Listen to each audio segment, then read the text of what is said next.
للأسف قصة لمأساة، مأساة فتاة من الفتيات. اسمعوا إلى قصتها.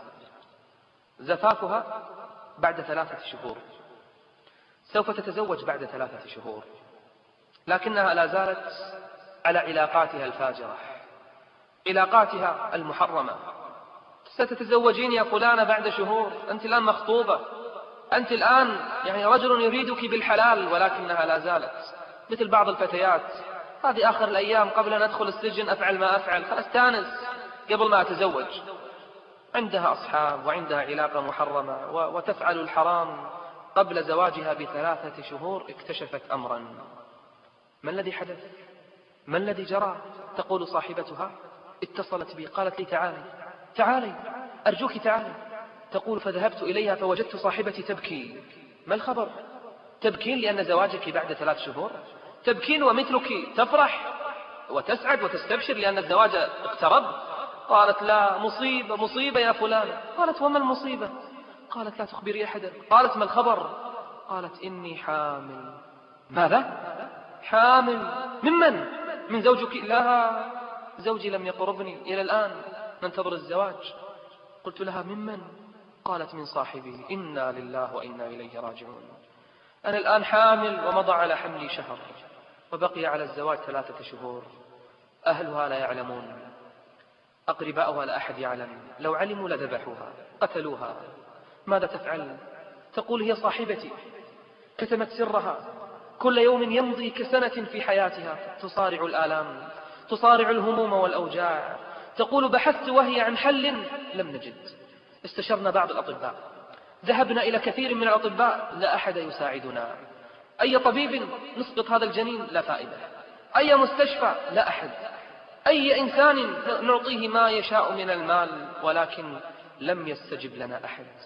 اتصلنا على بعض الشيوخ، تقول، وهي للأسف تقول صاحبتها، تقول: حتى الذين اتصلنا عليهم من أهل الدين ما ردوا علينا بردود فتحوا لها على الأقل باب التوبة، على الأقل علموها ماذا تصنع ماذا تفعل، ما أخبروها. بعضهم عنفها، بعضهم صرخ في وجهها، بعضهم أغلقت هاتف في وجهها. للأسف ما اتصلت على أهل الحكمة منهم، ربما قدر الله عز وجل. تقول صاحبتي: كل يوم يزداد همها، تخنقها العبرات، مثلها تستعد للزواج، تبحث عن ملابس الزفاف، مثلها تبحث عن ليلة عرسها، أي صالة ستعمل العرس فيها، ماذا ستفعل في تلك الليلة، أين ستسافر بعد الزواج. مثلها تعيش في سعادة لا يعلم بها إلا الله، إلا صاحبتي. تقول صاحبتي: تعيش في هم وغم لا يعلم به إلا الله. تقول: وفي يوم من الأيام اتصلت علي أمها وهي تبكي، قالت لي: يا فلانة، علمت عن صاحبتك؟ قلت لها: نعم، كنت عندها البارحة. قالت لها: أتعلمين ما الذي حصل؟ قالت لها: لا، خير إن شاء الله يا أم فلان. قالت لها: ما ندري، دخلنا عليها في الصباح وجدناها على الأرض، ملقاة على الأرض، حملناها إلى المستشفى، قالوا لنا ماتت منذ الليل. بكيت، قلت لها: كيف ماتت؟ قال الطبيب: أكلت حبوبا سموما وانتحرت، بنتكم منتحرة، قتلت نفسها وزفافها بعد 3 شهور. انتحرت لما؟ همها قتلها، ذنوبها قتلتها، المعصية جعلتها تنتحر. دعني أكسر أغلالي وأوصاري، فالهم أعلن بين الناس أسراري. دعني أسح دموعا أشربت بدم، وأرسم الحزن في قرطاس وأشعاري. أصحو وأغفو ولكن بين أجنحتي قلب تقلبه الشكوى على ناري. أصبو إلى روضة بالحب وارفة، كبلبل موجع يهفو إلى داري. غيري تربت على القرآن باسقة، فأثمرت وازدهت في طاعة الباري. كأنها وردة شماء زاهية في دوحة الطهر أو في روض أزهار. في قلب راضية، في ثوب زاكية، في طهر غادية، في حسن أقمار. أما أنا قد لهم الخطب في كبدي، وسودت سيئاتي لوحة إذكاري. تقول هذه الصاحبة بعد أن كتبت قصة صاحبتها، تقول للمجتمع: حرام عليكم، حرام عليكم، هذه ضحية. نعم هي أخطأت، لكنها ضحية لمن؟ ضحية لمجتمع سمح لهذه الأمور أن تنتشر فيه بلا وازع ولا رادع. ضحية لأم كانت غافلة، أم غافلة لا تعلم عن ابنتها شيء، أب لا يعلم عن بنته شيء. أمي لها في بحور الفن ملحمة، قد اعتلت في المآسي كل تيار.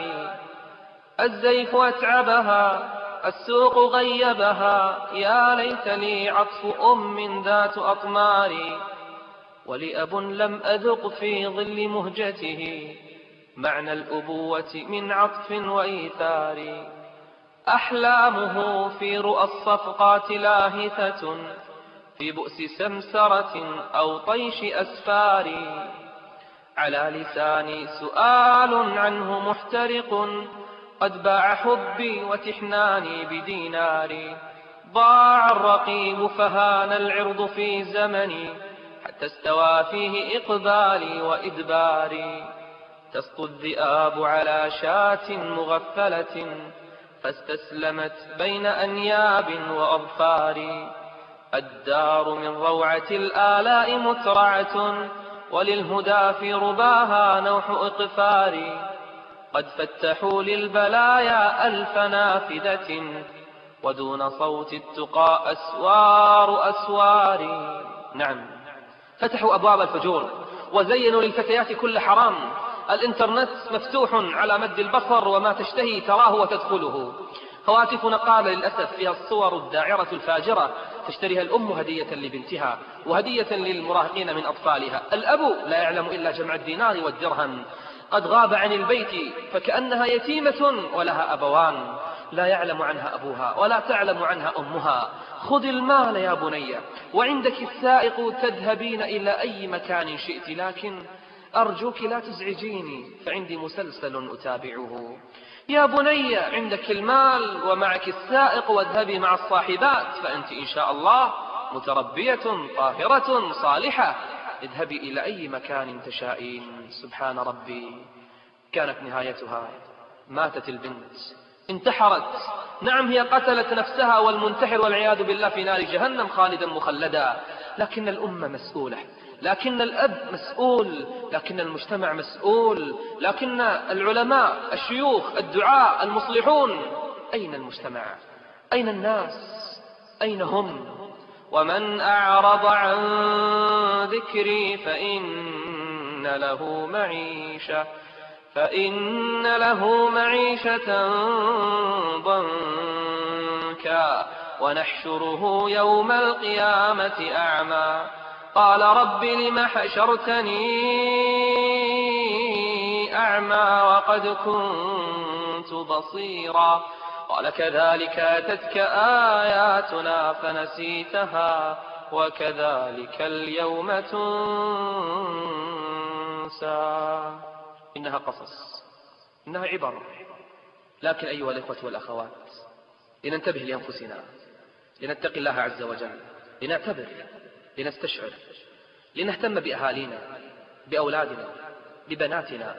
كم من أم غافلة عن بناتها، ترسلهن إلى صاحباتها في البيوت، ما تعرف أن لصاحباتها إخوان ورجال في البيوت.